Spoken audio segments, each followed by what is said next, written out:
Kutoka Ubungo Maji jijini Dar es Salaam, Jambo TV imefika hapa kwa ajili ya kufuatilia kuhusiana na sintofahamu inayoendelea, na hii ni baada ya jana serikali kupitia ofisi ya msajili wa taasisi za kiraia Bwana Emmanuel Kehempa kutangazia umma kwamba kanisa la Ufufuo na Uzima ambalo linaongozwa na Askofu Josephat Gwajima ambaye pia ni mbunge wa jimbo la Kawe kupitia Chama cha Mapinduzi CCM limefungwa rasmi kutoa huduma za kimungu pamoja na huduma za kiroho. Na mpaka jana kulikuwa na taarifa kwamba kumekuwa na idadi kubwa ya waumini ambao walijitokeza katika kutii maelekezo yake ya kufunga kwa siku 7 na kufanya maombi ya kuliombea taifa.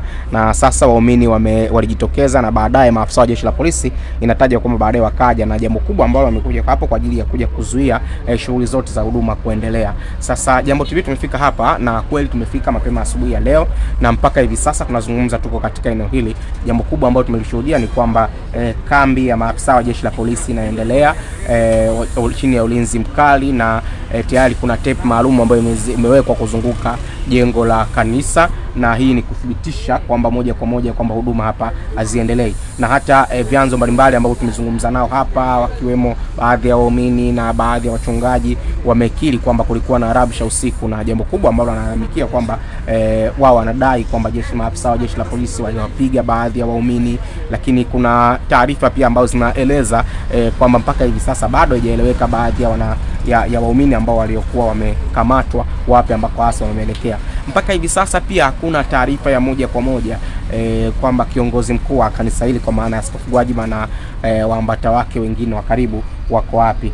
Lakini jambo kubwa ambalo unapaswa kulifahamu ni kwamba kupitia baadhi ya vyombo vya habari mapema asubuhi ya leo, kamanda wa polisi kanda maalum ya Dar es Salaam Jumanne Murilo, kamishna msaidizi mwandamizi wa polisi huyu, amethibitishia umma kweli kwamba wamekamata na washikilia baadhi ya waumini wa kanisa hilo, na amethibitisha umma pia kwamba baadhi yao maafisa wao wameendelea kuweka kambi hapa, na akasema kwamba hatarajii kuona mvutano baina ya raia kwa maana ya waumini na maafisa wa jeshi la polisi. Lakini akaenda mbali zaidi kueleza kwamba mpaka hivi sasa kinachoendelea ni kwamba viongozi na baadhi ya waumini wanazo taarifa ya kile ambacho kinaendelea. Kwa hiyo tunaendelea kuweka kambi hapa, lakini jambo kubwa ambalo tunapaswa kufanyia ni kwamba ni taarifa rasmi. Jana zilianza jioni kama tetesi hivi, na mpaka ikafika usiku kumekuwa na hiyo rabsha, lakini sasa ni taarifa rasmi ambazo zinaeleza kwamba kanisa hilo la Ufufuo na Uzima limefungwa rasmi. Wadau mbalimbali wameendelea kutoa maoni yao. Wako ambao wameonekana kuunga mkono kutokana na kile kinachoendelea, wapo ambao wanaonekana kuhoji,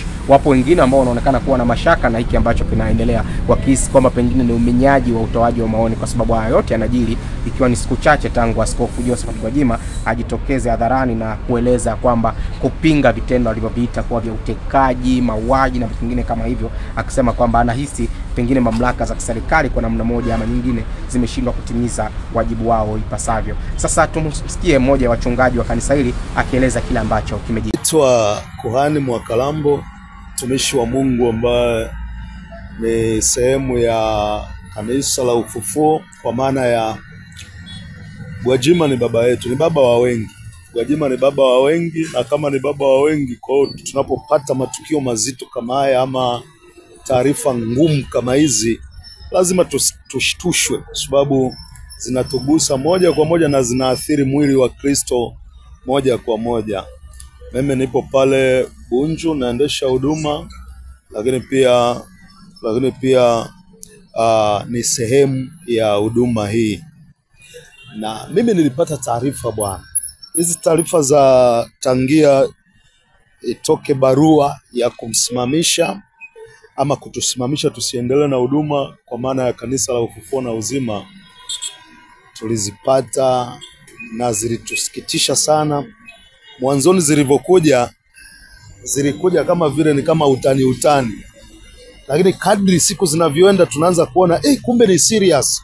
Na ukizingatia kwamba zimetukuta tukiwa katika mfungo wa maombi, tukiwa tunaendelea na maombi yale ya siku 7 yaliyotangazwa na Bishop kwamba tutakuwepo na maombi ya kuombea taifa, wala hayakuwa maombi yenye uchochezi, ni maombi ya kuombea taifa, maombi ya kuombea viongozi wa serikali na kadhalika. Lakini ghafla jaribu kufikiri kwamba unapokea taarifa ngumu kama hii, eti unafutiwa usajili.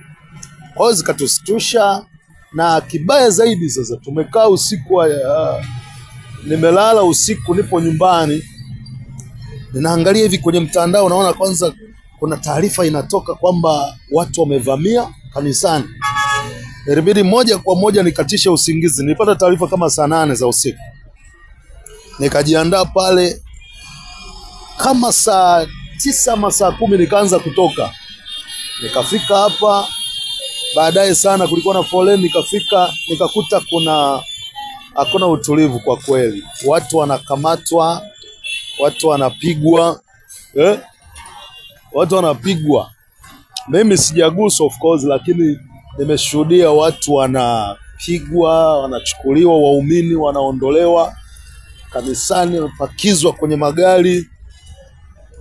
Wengine nafikiri wamepelekwa vituo vya polisi, hatujui wako wapi.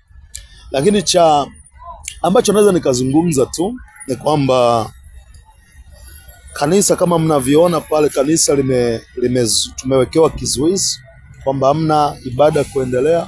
Okay, tumetii kwa sababu ni agizo limetoka kwa viongozi wetu, hatuwezi tukafanya vurugu, lakini mnaona tuko hapa, tuko ili eneo, ni ile hali tu ya kuonesha shirika, ya kuonesha kwamba tunasikitishwa, tumeguswa na hiki kitendo kinachofanyika.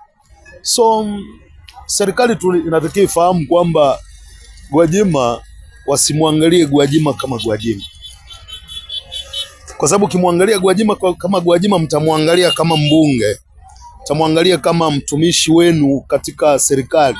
Lakini sisi tunamtambua Gwajima kama baba yetu wa kiroho, baba yetu wa imani, ambaye ametuvusha kwenye maeneo mengi sana.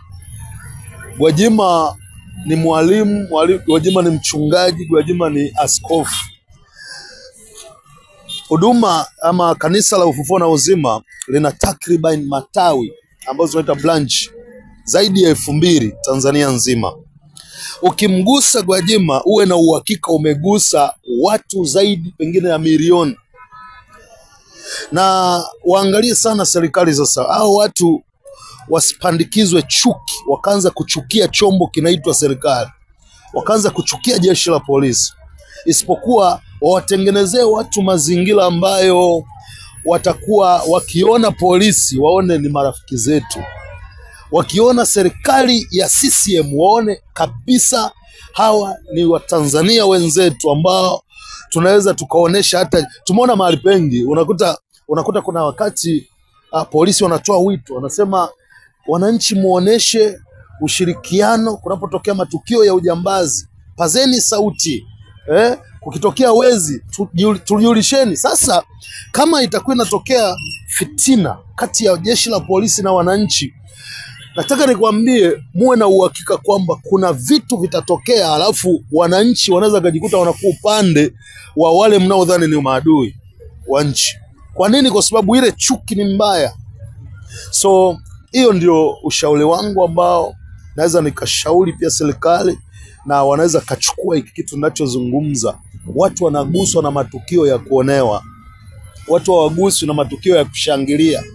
Naweza mkasapoti mipira, watu wakapata furaha siku moja Simba na Yanga, lakini kwenye eneo la kuumiza watu inagusa hata mtu yeyote asiye shabiki wa mpira, asiye shabiki wa chama, asiye shabiki wa madhehebu, asiye Mkristo, naye anaguswa. Mara nyingi sana watu huwa wakiona mtu anaonewa wanaungana pamoja na yeye. So wachunge sana hii kitu, wasionee watu.